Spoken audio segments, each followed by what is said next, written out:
Hello students, आज हम बात करेंगे मक्का पे, मेज़ पे, जो कि हमारा 6th लेक्चर है कल्टीवेशन ऑफ क्रॉप्स, फसलों की खेती का। तो चलिए स्टार्ट करते हैं। और बहुत स्टूडेंट्स का कहना होगा कि टेस्ट कब होगा, तो टेस्ट बहुत ही जल्द इस सप्ताह में ही होगा, जो कि पैडी धान के ऊपर रहेगा। ठीक, 100% उनको आंसर करना है। मैं उनका एक वीडियो बनाऊंगा, ओके, उसमें आपको उनका आंसर करना है।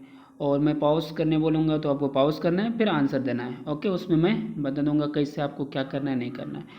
तो चलिए स्टार्ट करते हैं। मेज मक्का, ठीक। तो प्लीज़ लाइक करिए, सब्सक्राइब करिए और शेयर करिए वीडियो को। व्यूज़ बहुत ही कम आ रहा है और सब्सक्राइब बहुत ही कम है, तो इनको आपको बढ़ाना है। सो मैं आपको जो बोलना था वो बोल दिया, और बाकी आप समझदार हो, ठीक है। तो चलिए स्टार्ट करते हैं। तो welcome to mission agri, okay. This is my logo. Please channel पे जाइए, सब्सक्राइब करिए, शेयर करिए। और एक बात ध्यान रहे, मैं टेलीग्राम को पब्लिक कर चुका हूँ। टेलीग्राम को मैंने पब्लिक करा कल, और इस पर आप जो है आप सर्च करोगे तो सारे स्टूडेंट इसको खोज सकते हो। ऑन टेलीग्राम ग्रुप पे सर्च करना मिशन एग्रो। आप क्या सर्च करोगे? मिशन एग्रो, तो अपना चैनल का नाम आएगा, ओके। तो देखिए, आज हम मेज़ का यानी मक्का जो है, मक्का की खेती के बारे में पढ़ेंगे, ठीक। तो ये जो आप देख रहे हैं लाइन, ये एनसीईआरटी का है, ओके। एनसीईआरटी का एक स्लाइड है ये, ओके। एनसीईआरटी का स्लाइड है। तो देखिए, बिहार देश का जो है प्रमुख मक्का उत्पादक राज्य है। बिहार जो है अपना जो राज्य है, ओके, ये जो है देश का प्रमुख मक्का उत्पादक राज्य है। और इसकी खेती जो है, बोला गया है कि इसका खेती जो है 12 का 12 महीना हमेशा होता है, ठीक। देखिए यहाँ पे लिखा हुआ है, इसकी खेती जो है खरीफ चलिए इनका आप एग्जाम्पल दीजिए कमेंट सेक्शन में। रबी का एक एग्जाम्पल दीजिए, और जायद का जल्दी से दीजिए एग्जाम्पल, कमेंट सेक्शन में बोलिए, ठीक। और देखिए तीनों मौसम में की जाती है, ठीक। खाद्यान्न फसलों में मक्का सबसे अधिक उपज देने, देखिए सबसे अधिक उपज देने वाला खाद्यान्न फसल में कि कौन सा फसल आता है, तो उनका आंसर हमारा रहेगा मक्का आता है, ओके गाइस। क्या आता है? मक्का आता है। तो मैं ये क्वेश्चन पूछूंगा जब मक्का पे टेस्ट होगा, ओके। तो अभी तो पहले धान पे लूँगा मैं, ठीक। और देखिए ये क्या है, खाद्यान्न फसलों में मक्का सबसे अधिक उपज देती है। और मक्का का उपयोग जो है खाद्यान्न में पशु आहार में औद्योगिक महत्व के अनेक वस्तुओं को बनाने में तथा हरा चारा के रूप में किया जाता है। इसको हम काऊ को भी खिलाते हैं, ओके, हरा चारा के रूप में, ओके। भेड़ को भी खिलाते हैं, बकरी को भी खिलाते हैं, ठीक। इसको हम हरा चारे के उपयोग में खिलाते हैं, ठीक। और देखिए क्या होता है, मक्का की जो है विभिन्न खाद्यान्न किस्मों में जो है पॉपकॉर्न है। पॉपकॉर्न का जो एक स्नैक साउंड में बजता है, आप समझ गए होंगे, स्नैक साउंड में बजता है, ओके, वो जिससे पॉपकॉर्न बनता है, ठीक। स्वीट कॉर्न वो आप खाए होगे, बेबी कॉर्न, ठीक। ये सारे जो है, और आगे जो बाज़ार जो है बढ़ा है, ठीक, इनका जो है बाज़ार बढ़ा है। ये सारे किससे बनते हैं? मक्का से बनते हैं, ओके। ये सारे जो है मक्का से, मक्का का लावा होता है, उनको भूस के उससे लावा निकाल के उससे पॉपकॉर्न वगैरह बनाया जाता है। देखिए मक्का की अच्छी गुणवत्ता वाली किस्मों के आ जाने से जो है अब मक्का न सिर्फ अधिक उपज देने वाली फसल है, मक्का का जो है, देखिए बहुत सारे किस्में होते हैं मक्के की, ठीक। और इसकी जो अच्छी गुणवत्ता वाली किस्म जो है वो आ जाने से जो है मक्का जो है सिर्फ उपज में अधिक नहीं होने लगी है, बल्कि पौष्टिक आहार देने वाला भी फसल है ये। आर्थिक महत्व तथा जलवायु परिवर्तन के युग में जो है मक्का भविष्य का फसल है। ये सारे आपको समझ में आ गया? नहीं आया तो कमेंट सेक्शन में प्लीज़ रिक्वेस्ट करता हूँ, पूछिए, ठीक। तो आगे बढ़े, चलिए बढ़ते हैं आगे हम। चलिए अपना सेकंड स्लाइड है, ओके। देखिए इसमें जो है सिंचाई पे आते हैं। आपको पता होगा ये पॉइंट एनसीईआरटी से बाहर है, ये पॉइंट जो है एनसीईआरटी से बाहर है। अपना पॉइंट है सिंचाई का, ओके। देखिए सिंचाई जो है मक्का के लिए बहुत ही महत्वपूर्ण है, क्योंकि मक्का में जो है सबसे अधिक सिंचाई लगता है, ओके। मक्का जो है सिंचाई के बिना मक्का जो है इम्पॉसिबल है, ओके। इम्पॉसिबल है। अपना लोग इम्पॉसिबल नहीं है, अपना लोग ये है। ओके, वी आर ये है, ठीक, ये नहीं है। ओके, तो देखिए मक्का के फसल को जो है अपने पूरे फसल अवधि में 400 से 600 मिमी पानी की आवश्यकता होती है। देखिए 400 से 600 मिलीमीटर पानी का जो है आवश्यकता होता है, ठीक, मक्के की फसल को उसके पूरी फसल अवधि में, ठीक, उसके पूरी फसल चक्र में, ठीक, कितना 400 से 600 मिलीमीटर की होती है। ओके, देखिए पानी देने की महत्वपूर्ण अवस्था पुष्पों के आने और दानों के भरने का समय होता है। पानी देने का महत्वपूर्ण अवस्था कब होता है? जब पुष्प निकल आते हैं और दाने जो है भरने लगते हैं, ठीक, जब उनका समय आता है तो तब हम क्या करते हैं, उसमें पानी देना अधिक महत्वपूर्ण समझते हैं और इस बात का ध्यान हमको रखना चाहिए, बहुत ही आवश्यक है। देखिए मक्के के खेत में जो है 15 से 20 व 25 से 30 दिन तक खरपतवार नियंत्रण व निराई गुड़ाई करना चाहिए, ठीक। 15 से 20 या 20 से 25 जो है दिनों तक खरपतवार का नियंत्रण करना चाहिए और निराई गुड़ाई करना चाहिए, जो कि मस्ट है। ओके, और जो है खरपतवार को जो है निकलते वक्त इस बात का ध्यान रखना चाहिए, निकालते वक्त, ठीक, कि जड़ से नष्ट हो। खरपतवार को क्या होता है, जैसे एक खरपतवार है, सॉरी, जैसे ये खरपतवार है, ठीक, ये खरपतवार है, ये इनके रूट्स, ठीक, तो हम लोग क्या करते हैं, इनको हम कट करते हैं यहाँ से, कभी उखाड़ते हैं, ठीक, कभी हमने यहाँ से उखाड़ता हूँ, कभी यहाँ से हम लोग उखाड़ते हैं। तो ये करेक्ट वे नहीं है, ये गलत वे है, ठीक। उखाड़ना कहाँ से चाहिए, उनको यहाँ से उखाड़ना चाहिए, उनका एक भी रूट जो है वो सॉइल से टच नहीं हो, वो मिट्टी से टच में नहीं है, अटैच में नहीं आवे, ठीक। तो वैसे हमको जो है खरपतवार को जड़ से नष्ट करना चाहिए, ठीक। ये बहुत ही इम्पोर्टेंट है। देखिए बीज से टूटने से जो है वो और तीव्रता से बढ़ता है। अगर एक आप फ्लावर लीजिए, ठीक, फ्लावर लीजिए, यहाँ पे उसका सॉरी एक पेड़ लीजिए, ठीक, और उसका एक यहाँ पे टहनी लीजिए। ओके ओके, सॉरी ग्रीन बनाना था मेरे को, ठीक, और उसका एक पेड़ लीजिए, यहाँ पे एक फ्लावर लीजिए, ठीक। देखिए अरे यहाँ अच्छे नहीं बन पा रहा है, तो एक लिप्स जो है, ठीक, लिप्स जो है एक पेड़ में लगा हुआ, तो देखिए अगर हम इसको काटते हैं तो ये ठल्ली, ये ठाल है, ठीक, स्टीम, ये स्टीम है, ठीक। देखिए तो ये क्या होता है, ये और ज़्यादा ग्रोथ करता है, और ज़्यादा ग्रोथ करता है, इसीलिए हम इसको कट करते हैं, पढ़ेंगे आगे, ठीक ना। ये भी एक चैप्टर्स के अंदर आता है, लेयरिंग होता है इसका, कटिंग होता है, ठीक, तो हम भी पढ़ेंगे, ठीक, पेड़ का जो है कैसे इसको हम कट करते हैं वो हम पढ़ेंगे। ओके, तो चलिए ये आप समझ गए कि अगर हम खरपतवार को उनके जड़ से नष्ट नहीं करते हैं तो वो क्या और भी तीव्र से बढ़ता है, ठीक। देखिए और जो है तीव्रता से बढ़ते हैं। मक्का एक ऐसी फसल है जिसके साथ अंतर्वर्ती फसलें भी उगाई जाए। चलिए ये क्वेश्चन हमने बता चुका है जो कि फर्स्ट लेक्चर में है। चलिए आप नहीं देखे हो तो फर्स्ट लेक्चर देखो, या इनका आंसर आप कमेंट सेक्शन में करो, जल्दी से करो। अंतर्वर्ती फसल किसे कहते हैं मैंने बता चुका हूँ, आपको आंसर करना है, ठीक। देखिए ये आपका रिवीजन है, अगर आप आंसर नहीं करोगे तो फिर आप जब एग्ज़ाम में बैठोगे, आप बोर्ड की एग्ज़ाम दे रहे हो या फिर आईसीआर का बीएचयू का एग्ज़ाम दे रहे हो, तो अगर आपको ये पता नहीं हो कि अंतर्वर्ती फसल क्या होता है, इसके एग्जाम्पल्स कौन कौन है, वो तो मूंग है, सोयाबीन है, ये तो आपको पता है, ठीक। तो अंतर्वर्ती फसल जो है कमेंट सेक्शन में इसको आंसर करें, ठीक। देखिए एग्जाम्पल्स तो यहाँ दिया हुआ है, उड़द दिया हुआ है, बोरी दिया हुआ है, बरबड़ी दिया हुआ है, बरबटी, मूंग दिया हुआ है, सोयाबीन दिया हुआ है, तिल, सेमटिक इत्यादि। देखिए मौसम के अनुसार जो अंतर्वर्ती फसल के रूप में सब्जियों को उगा सकते हैं। मौसम पे डिपेंड करता है, अंतर्वर्ती फसल के रूप में सब्जियों को उगा सकते हैं, और किसान के लिए जो ये एक माध्यम बन सकता है, वैकल्पिक माध्यम बन सकता है। तो चलिए आप जो है इनका आंसर करिए जल्दी से, फटाफट करिए। किनका आंसर करेंगे आप, इनका आंसर जल्दी से करिए, मैं चेक करूँगा, अभी कभी करिए, ठीक। ये एनसीईआरटी से बाहर था, ये आउट ऑफ एनसीईआरटी था। चलिए अब आगे बढ़ते हैं। देखिए यहाँ पे है उद्भव एवं विकास। अब मक्का जो है, मक्का का उत्पत्ति स्थान जो है कहाँ पे है उनके बारे में हम बात करेंगे, ठीक। मक्का का जो उत्पत्ति स्थान कहाँ है उनके बारे में बात करूँगा। ओके, देखिए जैसे मैं अंकित हूँ, ओके, आप रवि हो, आप कोई पर्सन हो, ओके, मैं नाम मेंशन नहीं कर रहा हूँ, कोई पर्सन हो, ठीक। वो कहीं के रहने वाले, जैसे वो जो है एक इंसान है, ओके, एक इंसान है, ठीक, एक इंसान है, सॉरी एक इंसान है, ठीक। ये क्या, ये कहीं के रहने वाले हैं, ये एक्स जगह के रहने वाले हैं।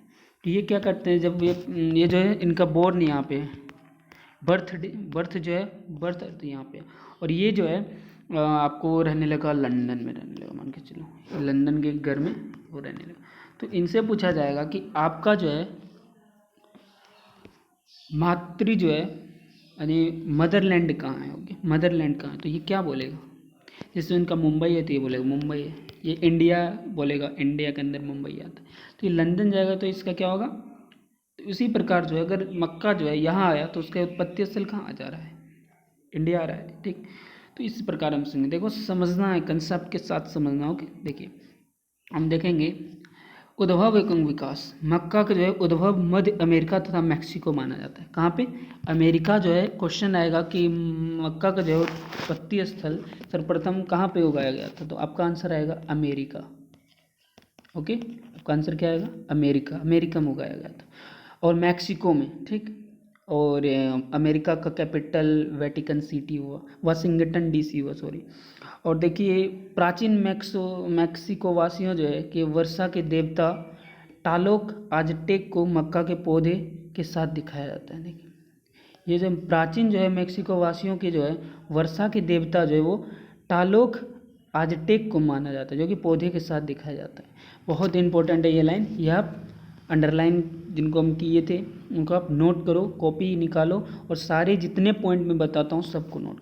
देखिए 1992 में जो है 1492 में जो जब कोलंबस ने नई दुनिया का पता लगाया, ओके, जब कोलंबस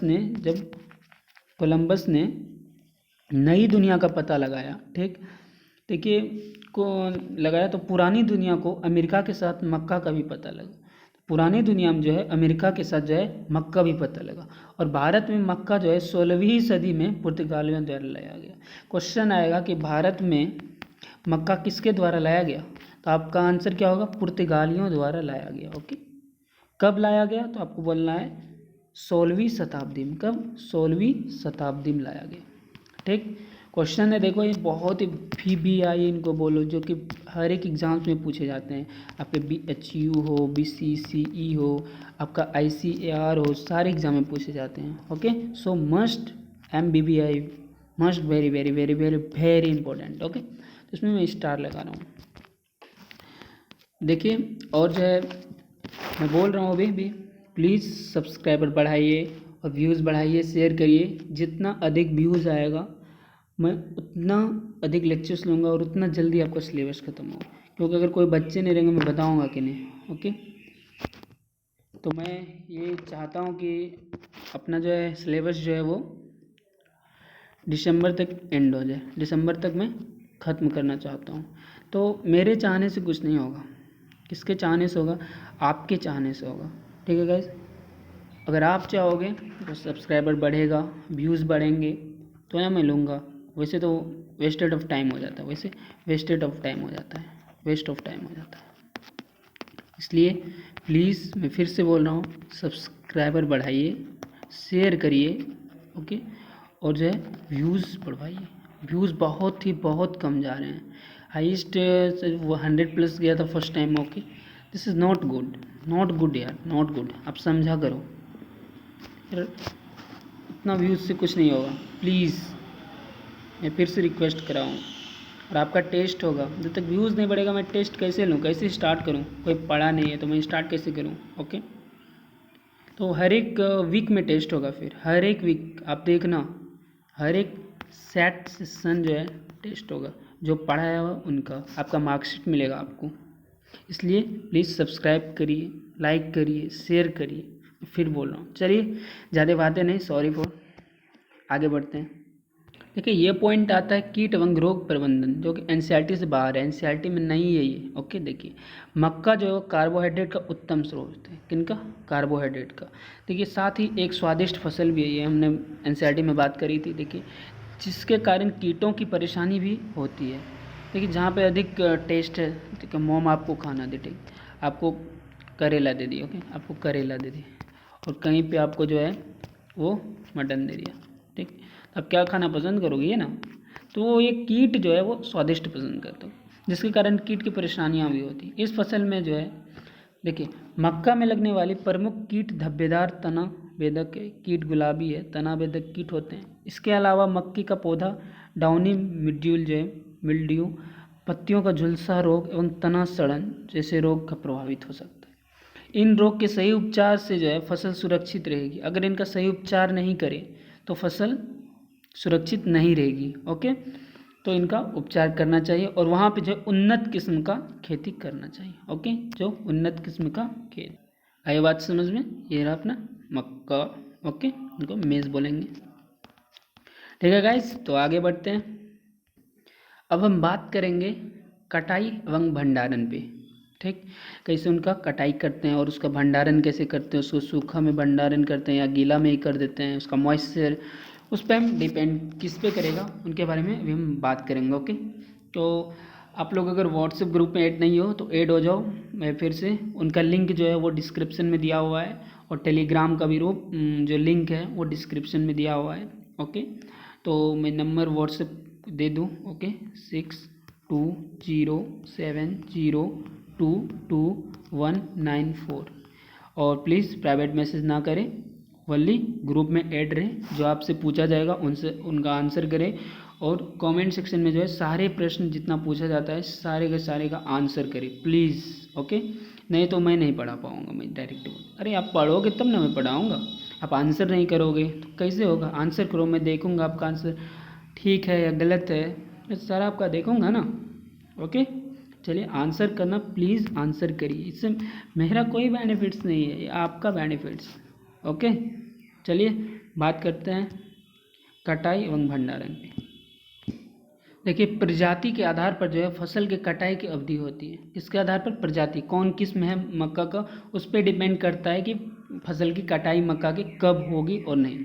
जैसे कि चारे वाली फसल है, बोने के 60 से 65 दिन बाद ही दाने काट लेते हैं इसको, 60 से 65। ठीक, और दाने वाली देसी किस्म जो है उसको हम 75 से 85 दिन बाद काटते हैं। ओके, कटाई होती है इनकी। और वो जो हाइब्रिड है संकर जो है एवं संकुल किस्म बोने के 90 से 115 दिन बाद काटते हैं। ओके, और कटाई के समय जो है दोनों में लगभग 25% तक जो है नमी रहती है। कितना? 25% तक नमी रहती है।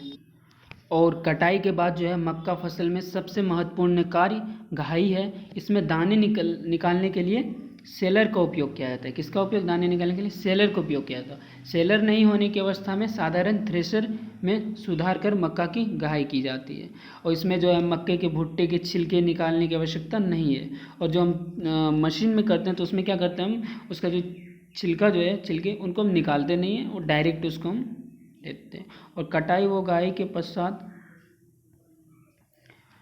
जो है दानों को धूप में अच्छी तरह सुखा कर भंडारित। देखिए, और सूखेगा नहीं तो उसमें मॉइस्चर देखने को मिलेगा। देखिए, और जो है दानों के बीज के रूप भंडारण करने के लिए इन्हें इतना सुखा ले कि नमी करीब 12% रहे। 12 से 14% नमी रहना चाहिए, इतना हमको सुखा लेना चाहिए। आप 12 ही समझो, 12% रहना चाहिए। तो कैसे करेंगे ये आपको पता चल गया। ठीक, इसका भंडारण 12% में करेंगे। ओके, और इसका जो है हम कटाई वो किन के आधार पर करते हैं? प्रजाति के आधार पर करते हैं। ओके, मक्का का कटाई करते हैं। किसी पे 90 से 115 दिन में लगता है तो किसी पे अलग अलग दिन लगता है। चारे वाली फसल में कम लगता है। ओके, तो चलिए अब आगे बढ़ते हैं। ये एनसीईआरटी में नहीं था, ये एनसीईआरटी में नहीं था, इसलिए मैं इसीलिए मैं एनसीईआरटी से बाहर जा रहा हूँ कि बहुत इंपॉर्टेंट पॉइंट हमारे छूट जाते हैं। देखिए, पहले मैं एनसीईआरटी बाहर बात करता हूँ और जो नेक्स्ट लेक्चर इनके आएंगे उस पर फुल्ली एनसीईआरटी बात करूँगा। क्योंकि अगर मैं एनसीईआरटी से बाहर नहीं जाता हूँ तो आपका कंसेप्ट वो क्लियर नहीं होगा। हमको सिर्फ आपको पढ़ाना नहीं है, आपका जो है कंसेप्ट भी क्लियर कराना है। आपको ऐसा पढ़ेंगे कि क्वेश्चन कहीं से आए उसको हम 100% करके आएंगे। ओके, एग्रीकल्चर में कहीं से भी क्वेश्चन पूछा जाए तो इसलिए इनको हम पूरा सेट करेंगे जो कि एनसीईआरटी से बाहर है और जो एग्ज़ाम में पूछे ही जाते हैं। इनका जो 99 नहीं बल्कि 100% चांस होता है। ठीक, देखिए बात करते हैं हम जलवायु एवं भूमि पे। ओके, मक्का उष्ण एवं आर्द्र जलवायु की फसल है। कब? उष्ण और आर्द्र जलवायु की फसल है और इसके लिए जो ऐसी भूमि जहाँ पानी का निकास अच्छा हो वो उपयुक्त होता है। जहाँ पे पानी का जो निकास जो है वो अच्छा होता है वो भूमि जो है मक्का के लिए बहुत ही महत्वपूर्ण है। और खेत की तैयारी कैसे करते हैं उस पर हम बात करेंगे। ठीक, देखिए खेत की तैयारी के लिए पहला पानी गिरने के बाद जून माह में हेरो करके और बाद में पाटा चला देते हैं। ओके, और अगर गोबर की खाद का प्रयोग करना है तो पूर्ण रूप से सड़ी हुई खाद अंतिम जुलाई के समय ज़मीन में मिला दें। ठीक, और रबी के मौसम में कल्टीवेटर से 2 बार जुताई करके उपरांत में बाद में हेरो को हम चला देंगे। ओके, तो ये खेत की तैयारी है। तो आपको समझ में आया होगा, मुझे आशा है। ठीक है, चलिए आगे बढ़ते हैं। चलिए पॉइंट आ गई नोट डाउन करने वाली। कौन सा पॉइंट आ गई? नोट डाउन करने वाली पॉइंट आ गई। तो ये बहुत ही इम्पोर्टेंट है, जो बहुत ही इम्पोर्टेंट है। तो इसका सबसे पहले आप स्क्रीनशॉट ले लिया आपने? ले लिया? चलिए, मैं आपको बताया था कि मक्का जो है 12 मास में किया जाता है, 12 महीने में किया जाता है। देखिए, एक होता है खरीफ जो कि जून से जुलाई तक किया जाता है, एक होता है रबी जो कि अक्टूबर से नवंबर तक किया जाता है, एक होता है जायद जो कि फरवरी से मार्च तक की जाती है। ओके, देखिए मक्का का किस्म जो है, देखिए संकर किस्म हुआ। ठीक, संकर किस्म के बारे में हम बात कर रहे हैं। उसका अवधि जो कि दिन में है, उसका उत्पादन जो कि क्विंटल में। ओके, गंगा 5, ठीक, इसका 100 से 105 दिन में की अवधि में होते हैं। इसमें 50 से 80 क्विंटल प्रति हेक्टेयर होता है। डेक्कन है 101, जिसमें 105 से 115 दिन और 60 से 65 उसका उत्पादन है प्रति क्विंटल। ये मुझे बताना नहीं चाहिए, लेकिन एक बोल रहा हूँ कि गंगा सफ़ेद 2 100 से 110, 105 से 110, 50 से 55 क्विंटल प्रति हेक्टेयर। गंगा 11 जो है ये 100 से 105 और 60 से 70 दिन। और डेक्कन 103 जो है 110 से 115, 60 से 65 दिन में क्विंटल प्रति हेक्टेयर बचता है। ओके, ये मोस्ट इम्पोर्टेंट है, स्क्रीनशॉट ले। आगे बढ़ते हैं। देखिए कुछ कंपोजिट जातियाँ होती है। समान अवधि वाले चंदन मक्का 1 जिनका नाम है, और जल्दी पकने वाले चंदन मक्का 3, और अत्यंत जल्दी पकने वाले, ठीक, उसका होता है चंदन सफ़ेद मक्का 2।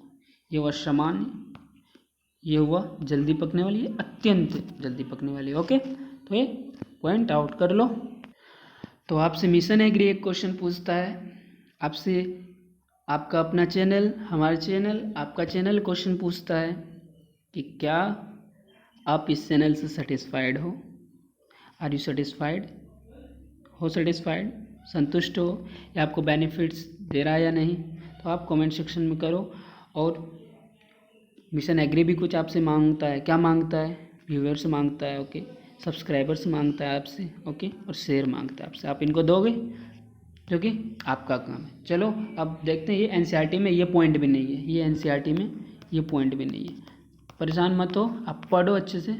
ठीक, आपका सारा क्वेश्चन सॉल्व होगा जो हम टेस्ट लेंगे। देखो, संकर जातियाँ हैं जो कि 12 से 15 किलो प्रति हेक्टेयर होता है। कंपोजिट जातियाँ जो कि 15 से 20 किलो प्रति हेक्टेयर होता है। और हरे चारे के लिए 40 से 45 किलो प्रति हेक्टेयर। छोटे या बड़े दाने के अनुसार जो है बीज की मात्रा कम या अधिक होती है। ओके, अब इनका बीजोपचार कैसे करते हैं? तो आप सोच रहे होगे कि मक्का इतना जल्दी जल्दी कैसे बीत रहा है, इतना तुरंत कैसे बीत रहा है। तो परेशान मत हो, ये एनसीईआरटी में अभी नहीं है, ये एनसीईआरटी में नहीं है। जब एनसीईआरटी में बताऊंगा तो ये भी आएगा, थोड़ा कम आएगा। ओके, लेकिन आएगा, उसको मैं फिर से बताऊंगा, आपको फिर से बताऊंगा। इनका 2 लेक्चर आएंगे। ओके, 2 लेक्चर इनके आएंगे। तो आप जिनसे आपका कंसेप्ट जो है वो 100% क्लियर होगा, 100% क्लियर होगा। तो हमको सिर्फ पढ़ना नहीं है। ओके, हमको कंसेप्ट चाहिए। ओके, क्यों, कैसे, क्वेश्चंस चाहिए। ओके, वाई, कैसे, इसको क्वेश्चंस चाहिए। ठीक, मिशन एग्री को आपसे क्वेश्चंस चाहिए, ओनली क्वेश्चंस। तो आप क्वेश्चंस दो उनको।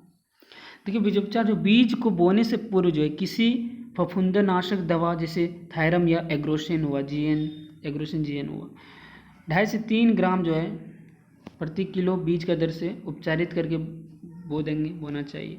और एजोस्पाइरिलम जो है, जिनको बोलते हैं PSB कल्चर, या जो है 5 से 10 ग्राम प्रति किलो बीज का उपचार करना चाहिए, देना चाहिए। ओके, बीज बोने से पूर्व देना चाहिए किसी फफूंदनाशक दवा। ठीक, समझ में आया? आगे बढ़ते हैं। देखिए बहुत इम्पोर्टेंट है, बहुत इम्पोर्टेंट है ये। क्या ये जो है मक्का पौध अंतरण, मक्का जो है कितना उसके बीच का अंतर रहना चाहिए। ओके, और उसका उनका पौधा का उनका अंतर नहीं दिया हुआ। देखिए जैसे शीघ्र पकने वाली एक होता है, कतार से कतार जो है इसमें, कतार से कतार जो है इसमें 60 सेंटीमीटर होना चाहिए, और पौधे से पौधे जो है, पौधे से पौधे जो है इसमें 20 सेंटीमीटर की दूरी रहना चाहिए।